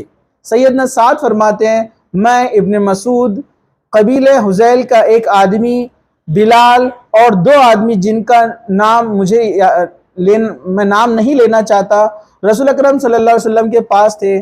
آپ کے دل میں کوئی خیال آیا، جو اللہ تعالیٰ نے چاہا تو آپ نے اپنے دل میں یہ باتیں کہی. تب اللہ عز و جل نے یہ قرآن کی آیت نازل کی، سورہ انعام آیت نمبر 52، اور ان لوگوں کو دور نہ ہٹا جو اپنے رب کو پہلے سے اور پچھلے پہر پکارتے ہیں، اس کا چہرہ چاہتے ہیں. اصل میں ہوا کیا، مشرکین کے جو سردار تھے ان کے نزدیک سعد بن ابی وقاص، حضرت بلال، عبداللہ ابن مسعود، یہ سماج کے چھوٹے لوگ مانے جاتے تھے. لیکن آپ جانتے اللہ نے دیکھیے ان کو کیسے مقام بلند کیا. حضرت سعد بن وقاص اتنی پراپرٹی تھی، بعد میں جب وہ دین اسلام پر آئے انہوں نے کاروبار بھی کیا، جنگوں میں حصہ لیا، گورنر بھی بنے ہوئے کئی ملکوں کے. اللہ ایسے مقام بلند کرتا ہے جن کے بارے میں مشرکین مکہ سوچ رہے تھے، جن کا بعد میں نام و نشان بھی نہیں رہا. جو سوچ رہے تھے کہ یہ بہت چھوٹے قسم کے لوگ ہیں، اللہ کے رسول ان کے ساتھ کیسے رہتے ہیں، غریب طبقے کے لوگ ہیں. تو اللہ تعالیٰ نے کہا کہ اللہ کے رسول صلی اللہ علیہ وسلم کے دل میں بات آئی کہ یہ لوگ میرے پاس بیٹھے ہوئے ہیں جو سماج کے پچھڑے ہوئے لوگ ہیں، جس کی وجہ سے سردار میرے پاس نہیں آ پا رہے ہیں۔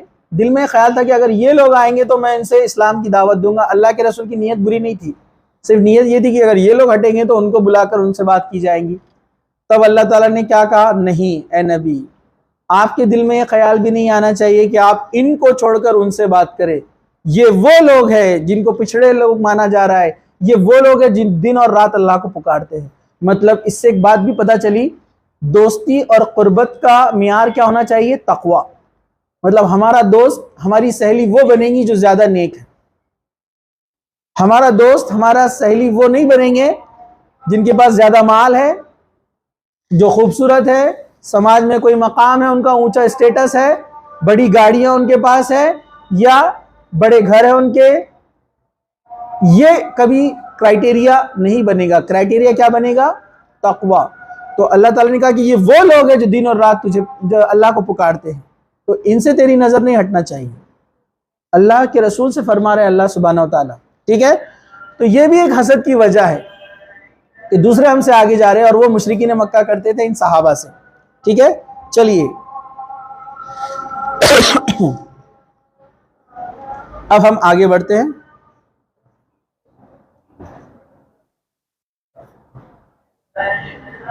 اب حسد سے کیسے بچا جائے، اس کا آخری حصہ لے کر میں اپنی بات ختم کروں گا۔ لینا ہے نا؟ چلیے، اس سے پہلے ایک اور چھوٹی سی بات، حسد کے دنیاوی نقصانات۔ دنیا میں انسان کو کیا کیا نقصان ہوتے ہیں حسد کے؟ میں نے اخروی تو بتایا آپ کو، غم اور پریشانی۔ حسد کرنے والا دن اور رات بس پریشان رہتا دوسروں کے درد میں اور دکھ میں، مطلب دوسروں کے کامیابی میں، ان کے، اس کا دن بھر وہی دماغ میں چلتے رہتا، یہ کیا کر رہا، وہ کیا کر رہا، کون آ رہا کون جا رہا، اسی میں لگا ہے۔ دوسرا، حاسد مصیبتوں کا متمنی ہوتا ہے، وہ بولتا ہے کہ پریشانی آ جائے ان کے پاس، ان کا چھن جائے، تو ڈیفینیٹلی جب پریشانی اس کے اوپر آئے، دوسرے پہ آئیں گی تو اس پہ بھی آئیں گی نا۔ سماج میں اگر کسی کا نقصان ہوتا ہے تو پوری قوم کا ہوتا ہے، ایک کا نہیں ہوتا ہے، یہ بات یاد رکھیے۔ آپ خبر دے رہے کسی کی نقصان کی، کسی محکمے کو، ظاہر سی بات ہے آپ بھی اس کی لپیٹ میں آتے ہیں، یہ بھی اس کا ایک نقصان ہے۔ آفت کا نزول، حاسد لوگوں پر ہمیشہ مصیبتیں آتی رہتی ہے، کیونکہ سورہ شعراء آیت نمبر 30 میں اللہ تعالیٰ نے فرمایا وَمَا أَصَابَكُم مِّن مُّصِيبَةٍ فَبِمَا كَسَبَتْ أَيْدِيكُمْ وَيَعْفُو عَن كَثِيرٍ۔ کیا فرمایا اللہ تعالیٰ نے؟ اور جو بھی مصیبت تمہیں پہنچتی ہے وہ تمہاری کرتوت کی وجہ سے۔ اب حسد کریں گے تو یہ کرتوت اچھی ہے، جو حسد کرتا ہے وہ پریشانیاں اس کے اوپر اللہ تعالیٰ دیتے جاتا ہے، ٹھیک ہے؟ چلیے ہم آگے بڑھتے ہیں۔ اب اپنے حسد ختم کرنے کے ذرائع اور اس سے بچنے کا جو طریقہ ہے ہم اس طرف بڑھ رہے ہیں، تو آپ لوگ تھوڑا سا دھیان سے سنیں گے۔ اس کو پاز کرتے ہیں۔ ہاں چلیے اب آگے بڑھتے ہیں۔ حسد کو ختم کرنے کے ذرائع، حسد کو کیسے ختم کیا جا سکتا ہے، کنکلوژن ہے، ذرا دھیان سے آپ لوگ سنیے۔ سب سے پہلا ہے اللہ تعالیٰ پر توکل اور دعا کرنا، اللہ پہ بھروسہ کرنا اور دعا کرنا۔ سورہ ال عمران کی آیت 173 آپ سب جانتے ہیں، اس کا حصہ حسبنا اللہ ونعم الوکیل، ہمارے لیے اللہ کافی ہے اور وہ اچھا کارساز ہے۔ مطلب اللہ تعالیٰ ہر چیز کے لیے کافی ہو جاتا ہے۔ ہمارا یہ اللہ پر ایمان رکھنا چاہیے کہ اللہ حفاظت کرنے والا ہے اور وہ ہمارا کارساز ہے، مطلب ہمارے تمام کام وہ کرتا ہے، وہ اس کے اختیار میں ہے۔ لوگ کتنا ہی آپ کو نقصان پہنچانے کی کوشش کرے، وہ تب تک نقصان نہیں پہنچا سکتے جب تک اللہ کی مرضی اس میں شامل نہ ہو۔ چلیے وَمَن يَتَوَكَّلْ عَلَى اللَّهِ فَهُوَ حَسْبُهُ، سورہ طلاق آیت نمبر 3۔ اور جو کوئی اللہ پر بھروسہ کرتا ہے اللہ اس پر کافی ہو جاتا ہے۔ دیکھیے آیت کا ٹکڑا چھوٹا سا ہے لیکن اپنے اندر بہت زبردست معنی رکھتا ہے، میننگ۔ اللہ تعالیٰ کیا فرما رہا ہے؟ جو اللہ پہ بھروسہ کرتا ہے اللہ اس کے لیے کافی ہو جاتا ہے۔ مثال کے طور پر آپ کے والد اگر بولتے ہیں کچھ پرابلم آ گئی تو ٹینشن مت لے میں دیکھ لوں گا، تو آپ میں کیسا کانفیڈنس آ جاتا ہے نا. آپ کے اسکول کالج کا کوئی پرابلم ہے اور پرنسپل بولے کہ میرے پہ چھوڑ دو, تو اپن تو ایک دم بے فکر پورا پیپر اٹھا کے پھینک دیں گے اپن. برابر ہے کہ نہیں ہے؟ پرنسپل نے بولا نا بھائی. تو کانفیڈنس بھروسے کی وجہ سے. اب آپ سوچو, وہ دنیا اور پوری کائنات کا مالک وہ بول رہا ہے کہ تم مجھ پہ بھروسہ کرو گے تو میں تمہارے لیے کافی ہو جاؤں گا. تو اب آپ کو کوئی ڈر خوف ہو سکتا ہے؟ بالکل نہیں. تو ہمیں اللہ پر یقین رکھنا چاہیے, بھروسہ رکھنا چاہیے کہ کوئی ہمارا نقصان نہیں پہنچا سکتا جب تک اللہ نہ چاہے. تو یہ عقیدہ ہمارا مضبوط ہو, اس سے بچنے کے لیے سب سے اہم چیز. چلیے ہم آگے بڑھتے ہیں. دل میں اللہ کا خوف پیدا کرے. جب بندے کے دل میں صرف اللہ کا ڈر پیدا ہو جاتا ہے تو وہ کسی سے نہیں ڈرتا, اور جو اللہ سے نہیں ڈرتا وہ دنیا میں سب سے ڈرتا ہے. علامہ اقبال نے کہا تھا نا, ایک سجدہ جسے تو گرہ سمجھتا ہے, مطلب ایک سجدہ تجھے اللہ تعالیٰ کے سامنے کرنے سے جو بڑی مشکل جا رہی ہے نماز پڑھنے میں اور اللہ کو یاد کرنے میں, مدد طلب کرنے میں, 1000 سجدوں سے دلاتا ہے نجات انسان کو. جو اللہ سے ایک سجدے سے دور بھاگتا ہے تو یاد رکھیے دنیا میں سب کے سامنے جھکتا پھرتا ہے, لیکن جو انسان اللہ کے سامنے جھکتا ہے وہ کسی سے نہیں ڈرتا ہے. ریسپیکٹ ادب الگ چیز ہے, سب کا کرنا چاہیے, لیکن وہ کسی پہ ڈیپینڈ نہیں رہتا کہ فلاں کی حاجی کروں گا, اس کے پیچھے بھاگوں گا تو میرا کام کرے گا. اس کو معلوم رہتا ہے کہ اللہ سب کچھ کرنے والا ہے. ہاں جو رولز ریگولیشن نیم اور جو ذرائع ہیں اس کو تو فالو کرنا پڑے گا, کوئی چیز کے لیے کیا کیا اسٹیپس آپ کو کرنا پڑتا ہے, کاروائی کرنا پڑتا ہے, لیکن وہ کسی کی حاجی یا اس کے پیچھے نہیں بھاگتا ہے کہ فلاں صاحب تم کر دو کام, تم نے کریں گے تو کام ہوں گا ہی نہیں. وہ یہ چیزیں نہیں کرتا ہے. تو دل میں اللہ کا خوف پیدا کیا جائے. سورہ ال عمران آیت نمبر 120 میں اللہ تعالیٰ نے کہا, اور اگر تم صبر کرو اور اللہ سے ڈرتے رہو تو ان کی خفیہ تدبیریں تمہیں کوئی نقصان نہیں پہنچا سکتی.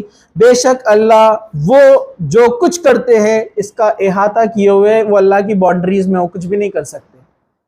تو 2 شرطیں, صبر کرنا, اللہ سے ڈرتے رہنا. اللہ ایسے راستے پیدا کرتا ہے آپ نے کبھی سوچا بھی نہیں ہوگا. اللہ ایسی جگہ سے آپ کی مدد فرماتا ہے جو آپ کے ذہن اور گمان میں بھی نہیں ہے.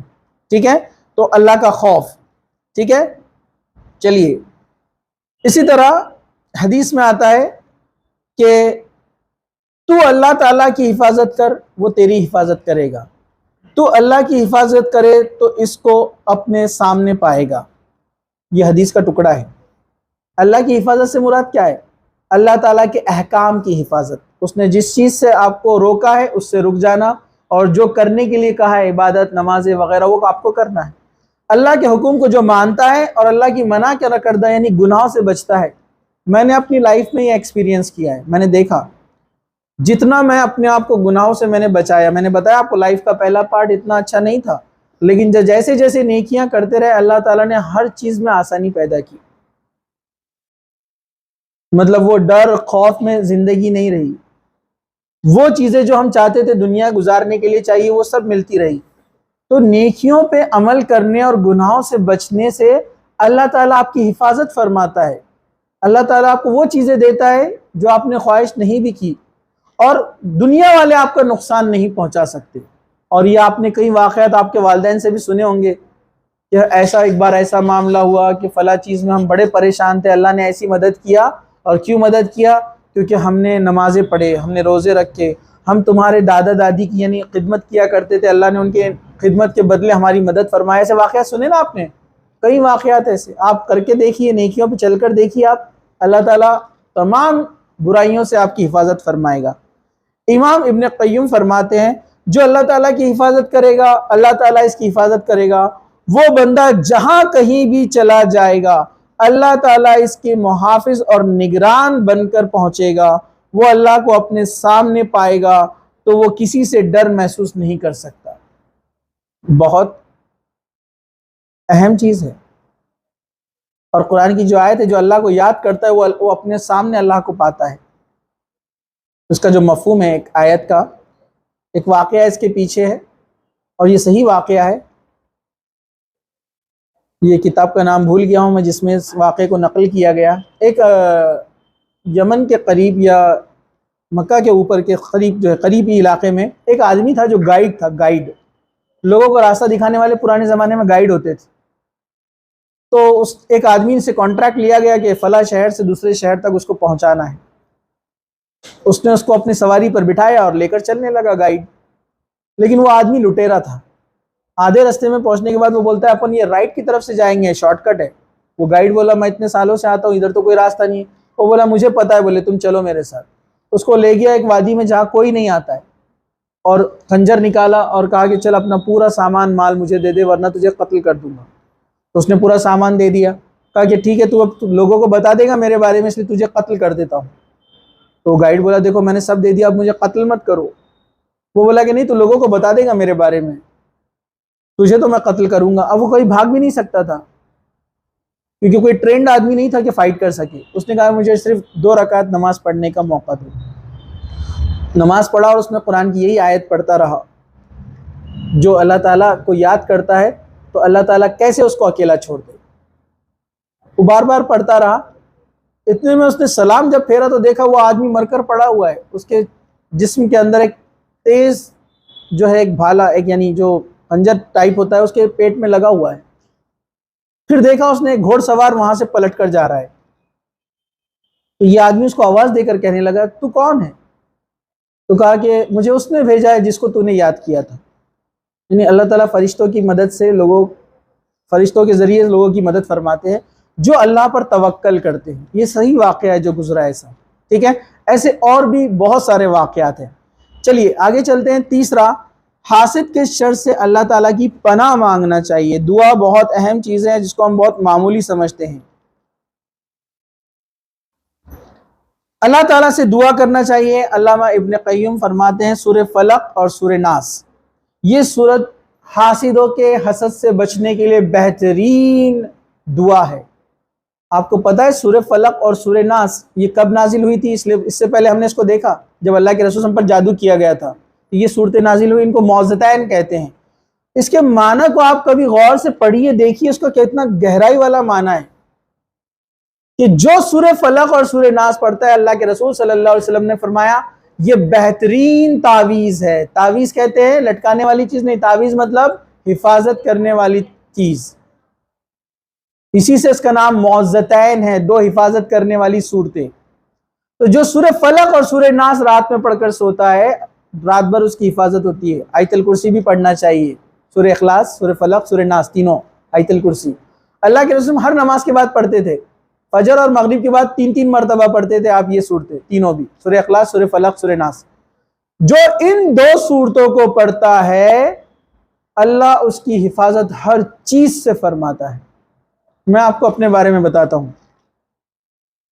میرا میں ایک ڈرا بیک، ایک کمزوری تھی، ویکنس وہ تھا میں رات میں اکیلے نہیں سو سکتا تھا. پہلے کبھی بھی امپاسبل تھا، مجھے ڈر لگتا تھا.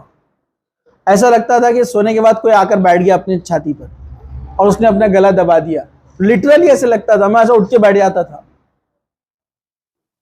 میرے لیے امپاسبل تھا اکیلے سونا. تو میں کوئی بھی ہمارے دوست روم پہ میں نے بتایا نا پڑھائی کرتے تھے، کوئی دوست کو بلانا، جس دن دوست نہیں آیا اس دن رات بھر جاگنے کا. نیند ہی نہیں آتی تھی. گھر میں بھی رہا تو کوئی چھوٹے بچے بھی رہے تو میں ان کو بلا لیتا. ہمارے گھر میں فیملی ہماری اگر گئی بھی رہی میکے تو ہمارے ایک چھوٹے موسیٰ، محمد، ابراہیم کسی کو رکا لیتا میں. مطلب پہلے کی بات بتا رہا میں آپ کو. پھر مطلب یہ چیز کو ختم کرنا چاہیے. بہت دن ہو گئے، یہ عادت ٹوٹنا چاہیے نا. لیکن ریئل میں مجھے لٹرلی ایسا لگتا تھا کہ کوئی بیٹھ گیا ایسا اور گردن دبا رہا ہے. اس سورہ فلق، سورہ ناس میں نے دیکھا اپنے سے غلطی ہو رہی ہے، اپن یہ پڑھنا بھول جا رہے. پھر میں نے پریویس لائف کے اپنے پارٹ کو سوچا کہ جب سورہ فلق، سورہ ناس پڑھ کر سوئے یہ پرابلم نہیں ہوئی. تو میں نے الحمدللہ پھر اس کے بعد پھر سے شروع کیا، کئی سال ہو گئے اب تو، پھر وہ پرابلم نہیں آیا کبھی. تو یہ پریکٹیکلی میں نے دیکھا سورہ فلق، سورہ ناس یہ بہترین آپ کی حفاظت کرتے ہیں.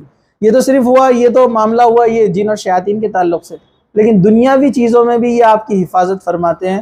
یہ میں نے خود پریکٹیکلی کئی بار دیکھا. ایسے کئی کام اٹکے ہوئے تھے جہاں پر دعا کی، آیت الکرسی پڑھی، سورہ فلق، سورہ ناس پڑھا، اللہ تعالیٰ نے کام کو آسان کر دیا. تو کثرت سے آپ پڑھیے. اسی طرح درود شریف کے بھی فائدے ہیں. لیکن ابھی اپنا ٹاپک نہیں ہے اس لیے ہم آگے بڑھتے ہیں. ٹھیک ہے, چلیے. حسد سے بچنے کے لیے, حاسد انسان کو نعمت کی خبر نہ دے, شو آف سے بچے. حسد سے بچنا ہے, شو آف سے بچے. شو آف نہ کرے. آپ کے پاس مال دولت بہت ہے, آپ دوسروں کو نہ دکھائے. لوگوں کا معاملہ ہوتا ہے, کیا کرتے ہیں, گھر بنایا ہے, ٹھیک ہے, قریبی لوگوں کو بتایا, ٹھیک ہے, سب کو بلائیں گے, اس کو بھی پتا چلنا ہمارا گھر کیسا ہے. ارے برابر ہے کہ نہیں ہے؟ میں نے دیکھا شادیوں میں بھول جاتے لوگ, لیکن گھر براؤنی میں ایک ایک کو بلاتے جب گھر اچھا بنتا تو. اور سادہ سیکنڈ ہینڈ, یعنی سیکنڈ ہینڈ والے تو دوسرا بنا ہوا مٹی کا گھر کسی سے خریدے اپن نے, تب بڑی دعوت نہیں کرتے کیونکہ زیادہ پتہ نہیں چلے گا نا لوگوں کو. لیکن ایک بار اچھا گھر بن گیا تو دکھاوا. یہ حسد کی سب سے بڑی وجہ ہے, شو آف. ٹھیک ہے, بچے ہوتے ہیں کچھ ماشاءاللہ خوبصورت ہوتے ہیں دکھنے کرنے میں, تو لوگ ان کو اور سجا دھجا کر دعوتوں میں لے کے جاتے ہیں.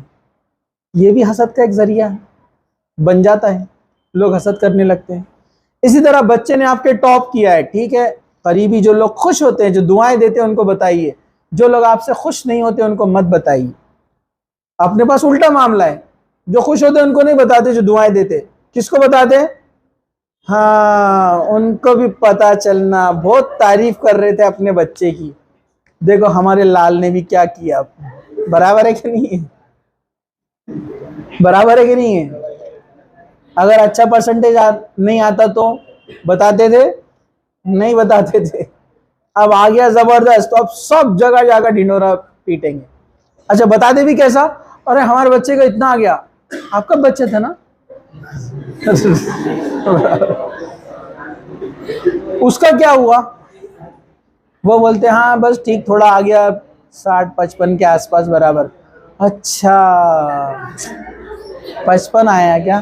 کوئی بات نہیں, ٹینشن نہیں لینا باجی, ہوتے رہتا, چلتے رہتا. میں تو ہمارے منہ کو لے کر بیٹھتی تھی, اتنا پڑھاتی تھی میں, اتنا اس کو دن بھر اس کے پیچھے لگی رہتی تھی. میں بہت محنت کی میں نے اس کے واسطے.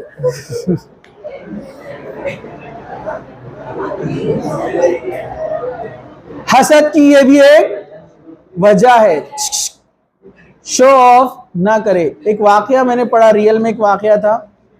ایک بچہ تھا, اس کی آواز بہت اچھی تھی, مصر کا رہنے والا تھا. اس کے والدین میں بری عادت تھی, جہاں بھی بچے کو لے کر جاتے اس کو بولتے تھے کچھ سناؤ, کچھ نغمہ گانا, یہ وہ ہر بار. دیکھیے نظر ہوتی ہے, نظر بد حسد سے لگتی ہے, نظر بد ہوتی ہے. کسی نے اس کو نظر لگا دیا, اس بچے کی آواز ہی چلی گئی. اس دعوت سے وہ گھر آیا, اس کی آواز ہی چلے گی. اس کے والدین خود یہ اسٹوری لکھتے ہیں, یہ ریئل اسٹوری ہے. تو آپ دیکھیں ہمارے بچے, آپ دعوتوں میں جا کر آتے بیمار پڑ جاتے ہیں. حسد. آپ نے سنا ہوگا کچھ بچے اسکول میں بہت اچھا پرفارم کرتے تھے, اچانک 11th 12th 10th میں آنے کے بعد فلاپ ہو گئے. حسد, یہ نظر بد, یہ اس کی وجہ ہے. تو اس لیے خواہ شو آف نہ کرے, اپنی خوبیاں لوگوں کو نہ بتائے, صرف ان کو بتائے جو آپ سے ملنے پر, آپ کی خوبی جاننے پر آپ کو دعا دیتے ہیں, آپ کے بارے میں اچھا سوچتے ہیں. ایسے لوگوں کو ہی شیئر کیجیے نا. ہمارا معاملہ تو ایسا, جس کو نہیں پہچانتے اس کو بھی شیئر کرتے. اسٹیٹس, آج جمعہ نہائے آپ نے, اسٹیٹس رکھنا ضروری ہے. کہاں جا کر لیں گے فوٹو؟ وہ پڑوسی کی کار کھڑی ہوئی تو اس کے سامنے جا کر لیتے, اپنی بھی کار نہیں ہے نا, وہ بھی ایک سے ایک اسٹائل میں, وہ ایسے جیسے نا بہت بڑے ماڈل ہے. برابر ہے کہ نہیں؟ دوسروں کی کار, دوسروں کی دیوار, دوسروں کا صوفہ. نہیں, خود کا بھی رہا تو نہیں لینا نا. میں یہ نہیں بول رہا کہ خود کا رہا تو لینے کا, خود کا بھی ہے تو کیوں لے رہے آپ, شو آف کیوں کر رہے؟ گھر کو کلر ہوا, سیلفی. ہاں نہیں, وال کے پیچھے کچھ اچھا نیا صوفہ آیا, 1 سال بعد نہیں لیتے اس کا, پڑ جاتا. بچے پورا کام کر دیتے جب تک, چھوٹے بچے. برابر ہے کہ نہیں ہے؟ تب سیلفی نہیں لیتے. ہاں برائیاں ہیں بہت زیادہ ہے, خیر وہ الگ ٹاپک ہے. ہم بات کر رہے ہیں شو آف کی. بلا وجہ آپ اچھا کھانا بنایا آپ نے, cooked by me, photo, delicious yummy food.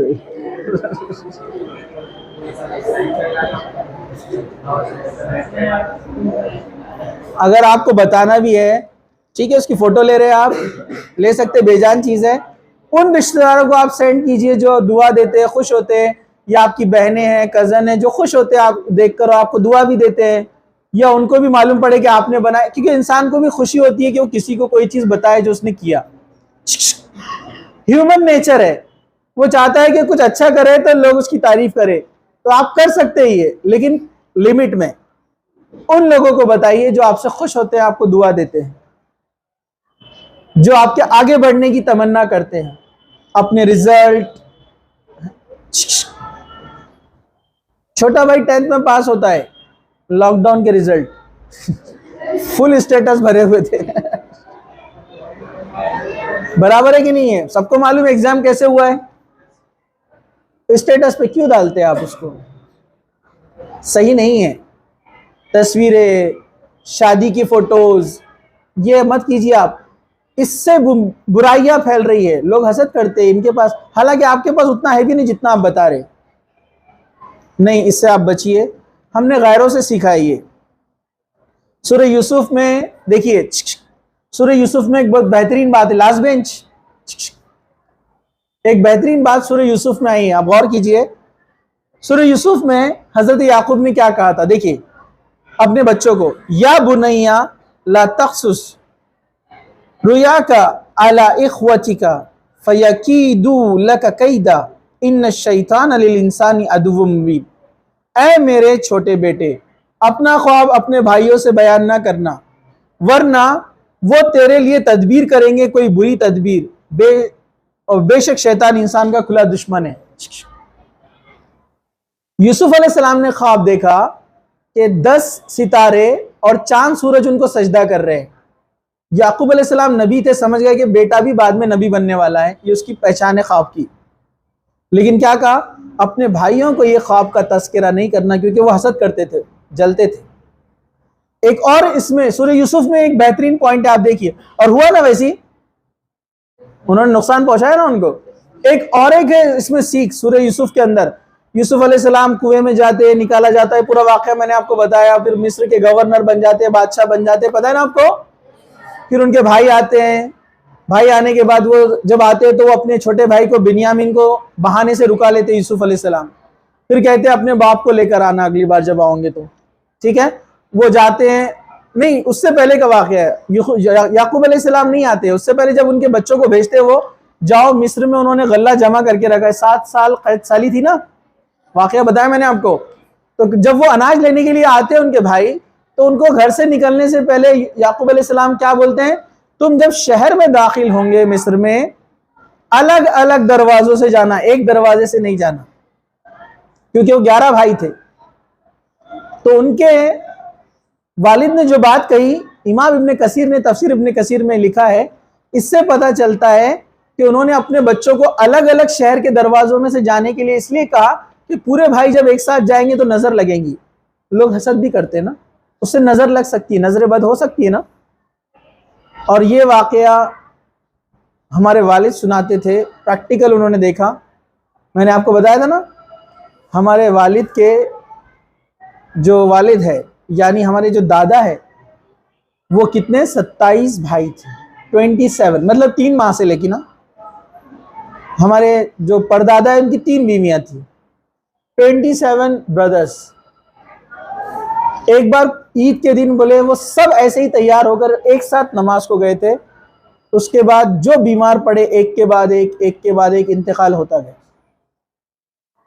کہا کہ حسد اور نظر ایسی خطرناک چیز ہوتی ہے. اس کے بعد سے ہمارے جو والد ہے وہ 6 بھائی اور 2 بہنیں. تو ہمارے دادا کیا کرتے تھے؟ ہمارے دادا نماز کے لیے وہ چیلی پورا میں رہتے تھے، پتہ ہے آپ کو. تو شاہ گنج کی مسجد میں 2 بھائیوں کو بھیجتے تھے، افلاطون کی مسجد میں 2 بھائیوں کو بھیجتے تھے، پیچھے چھوٹی سی مسجد تھی وہاں 2 کو بھیجتے تھے. نماز کے لیے کبھی ساتھ میں نہیں بھیجتے تھے، کیونکہ حسد کرنے والے نظر لگاتے ہیں. اور یہ پریکٹیکل چیز ہوتی ہے یہ. تو یہ اس سے شو آف سے بچے. خیر یہ تو شو آف بھی نہیں ہے، تو پرانے لوگ اتنا احتیاط کرتے تھے. آپ تو کچھ نہیں ہے تو شو آف کرتے ہیں. یہی وجہ ہے نقصان پہنچ رہا ہے، ہم پریشانی میں مبتلا ہے، اور پریشانیاں دن بدن ہمارے پاس آ رہی ہے. حاسد انسان کے بارے میں